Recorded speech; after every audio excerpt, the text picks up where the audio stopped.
Hello बच्चों, कैसे हैं आप लोग। तो इस वीडियो में हम बात करेंगे फोर्थ इंपॉर्टेंट क्वेश्चन के, जो चैप्टर नंबर 12 के हम कर रहे हैं।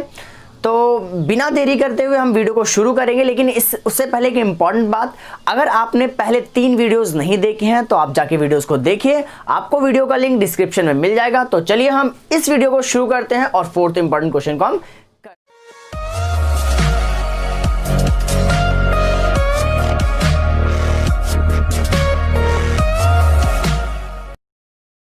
तो चलिए फोर्थ क्वेश्चन को हम करते हैं। तो फोर्थ क्वेश्चन कह रहा है हमारा, find the area of shaded region in figure. या फिगर देख रहे हो, उस फिगर में शेडेड रीजन का हमें एरिया निकालना है। आप शेडेड रीजन भी देख रहे होंगे। Where a circle of 6 centimetre, where a circle of radius 6 centimetre, यानी सर्कल की रेडियस हमें 6 सेंटीमीटर दी है, has been drawn with vertex O, जो वर्टेक्स ओ से ड्रॉ किया, vertex O of an equilateral triangle OAB of side 12 centimetre, यानी equilateral triangle की साइड हमें 12 सेंटीमीटर दे रखी है। तो इस क्वेश्चन में कहा गया है एक सर्कल है जिसका सेंटर O है और O को वर्टेक्स मानकर एक ट्राइंगल ड्रॉ किया गया है जो कि एक इक्विलेटरल ट्राइंगल है। जो कैसा ट्राइंगल है? इक्विलेटरल ट्राइंगल है और उसकी साइड कितनी है? 12 सेंटीमीटर, यानी इस इक्विलेटरल ट्राइंगल की साइड है 12 सेंटीमीटर और इस सर्कल का जो रेडियस है वह है 6 सेंटीमीटर। और हमसे कहा गया है कि आप शेडेड पार्ट, यानी ये वाला पार्ट, इस शेडेड पार्ट का एरिया हमें निकाल के बताइए।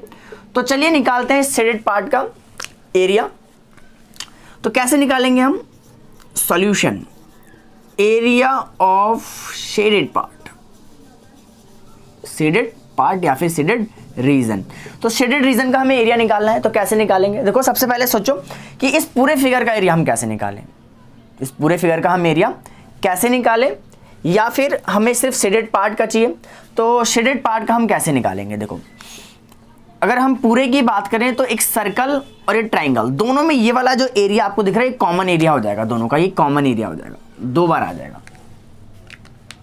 तो अगर मुझे शेडेड पार्ट का एरिया निकालना है, देखो सबसे पहले मैं क्या करूंगा, इसको हटा देते हैं। सबसे पहले आप अगर देख रहे होगे तो ये वाला जो पार्ट है, ये वाला पार्ट, ये जो ऊपर सर्कल का पार्ट है, इसको छोड़कर, इस चीज़ को छोड़कर, जो व्हाइट वाला पार्ट आप बिल्कुल व्हाइट देख रहे हो, इसको छोड़कर अगर ये वाले पार्ट की बात करें तो ये वाला पार्ट है मेजर सेक्टर का। किसका पार्ट है? एरिया ऑफ मेजर सेक्टर का। तो क्या करूँगा मैं? निकालूंगा area of major sector, area of major sector. ठीक है, तो एरिया ऑफ मेजर सेक्टर की बात हो गई।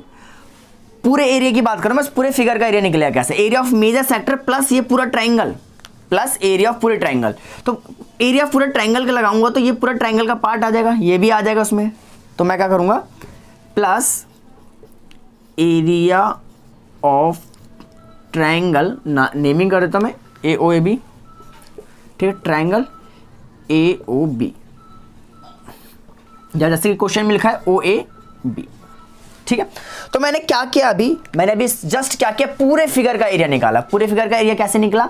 अगर मैं इस पार्ट को छोड़ दूं, भूल जाऊं कि ये सर्कल में है भी, तो ये क्या, ये छोटा सर्कल है, माइनर सर्कल है, और ऊपर वाला मेजर सर्कल होगा। तो मैंने मेजर सर्कल का एरिया, मेजर सेक्टर का एरिया, मेजर सेक्टर के एरिया में ट्राइंगल का एरिया मैंने ऐड कर दिया, तो मुझे इस पूरे फिगर का एरिया मिल गया।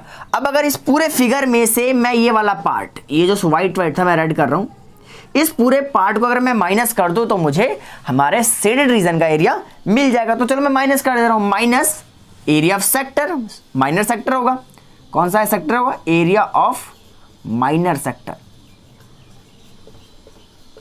तो ये चीज आपको समझ में आ रही होगी। सबसे पहले हमने क्या किया, हमने पूरे फिगर का एरिया निकाला। कैसे निकाला? Area of major sector plus में एरिया ऑफ इक्विलेटरल ट्राइंगल। ठीक है, तो इसमें से हमने इस माइनर सेक्टर का एरिया माइनस कर दिया, तो हमें हमारा शेडेड रीजन का एरिया मिल गया। तो चलिए अब वैल्यूज के साथ इसको सॉल्व कर लेते हैं। मेजर सेक्टर का एरिया भी वही होगा, θ/360, फॉर्मूला तो वही होगा, πr²।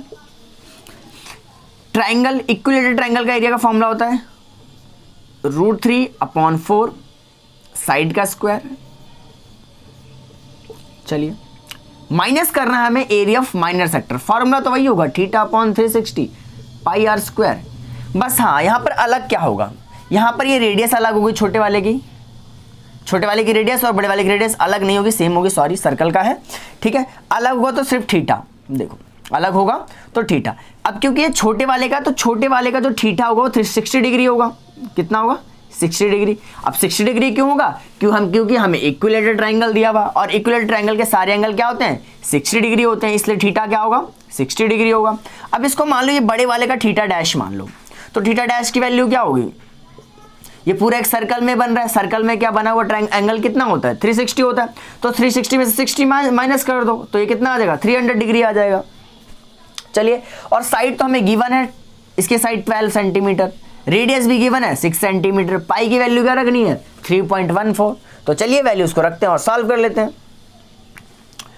तो थीटा डैश की वैल्यू 300 अपॉन में 360, पाई की वैल्यू रखनी है 3.14, रेडियस है 6 × 6, चलिए प्लस √3 अपॉन 4, साइड कितना दिया हुआ हमें? साइड दिया 12, यानी 12 × 12, माइनस थीटा की वैल्यू 60 डिग्री अपॉन में 360 डिग्री, पाई की वैल्यू 3.14, आर की वैल्यू 6 × 6। ठीक है, तो चलिए सॉल्व कर देते हैं हम, जो कट रहा है काट देते हैं। ये 0 से 0 गया, 3 × 10 = 30, 3 × 1 = 3, 3 × 2 = 6, और भी कट जाएगा ये, 6 × 1 = 6, 6 × 2 = 12, 2 × 1 = 2, 2 × 5 = 10, पूरी तरह से कट गया। इधर काट लेते हैं, 4 × 1 = 4, 4 × 3 = 12, 0 से 0, 6 × 1 = 6, 6 × 6 = 36, 6 × 1 = 6, 6 × 1 = 6, कट गया। तो क्या बचा हमारे पास? यहाँ पर बचता है हमारे पास 5, 3.14 और ये वाला 6, प्लस यहाँ पर क्या बचा? 3 और ये 12 और ये √3, 3 12, माइनस यहाँ पर क्या बचा? 1.34 मल्टीप्लाई में 6। तो चलिए इनको हम सॉल्व कर लेते हैं, इनको हम सॉल्व कर लेते हैं। तो 5 से क्या 30, 30 की मल्टीप्लाई 3.14 से होगी, तो 3.14 की मल्टीप्लाई करते हैं तो 942 आएगा। ठीक है, तो 2 संख्या बाद पॉइंट था, तो पॉइंट, तो 30 से मल्टीप्लाई करना था, तो एक संख्या बाद पॉइंट यहाँ पर आ जाएगा। आप मल्टीप्लाई करके देख लेना इन तीनों की, 94.2 ही आएगा। प्लस इसकी करते हैं 4, 12 × 3 = 36 और ये √3, माइनस इसकी मल्टीप्लाई करते हैं 6 से, 6 × 4 = 24, 24 का 4 कैरी 2, 6 × 1 = 6 और 2 8, 2 संख्या बाद पॉइंट, 6 × 3 = 18। ठीक है, तो हमने ये आ गया हमारे पास।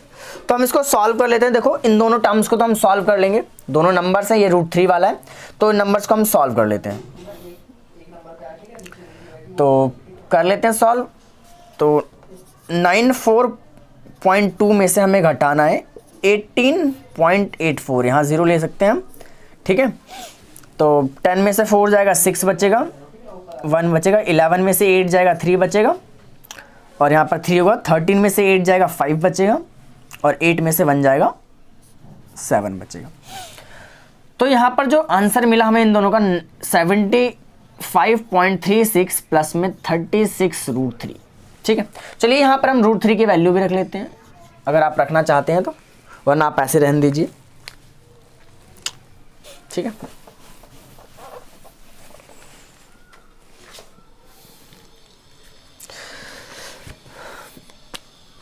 तो √3 की अगर हम वैल्यू रखें यहाँ पर,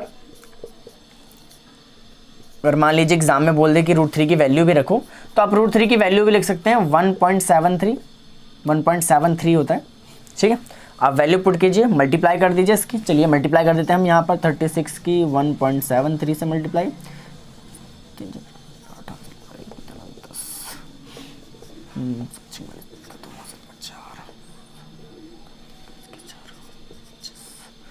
तो आप भी इसी तरह मल्टीप्लाई कर सकते हैं।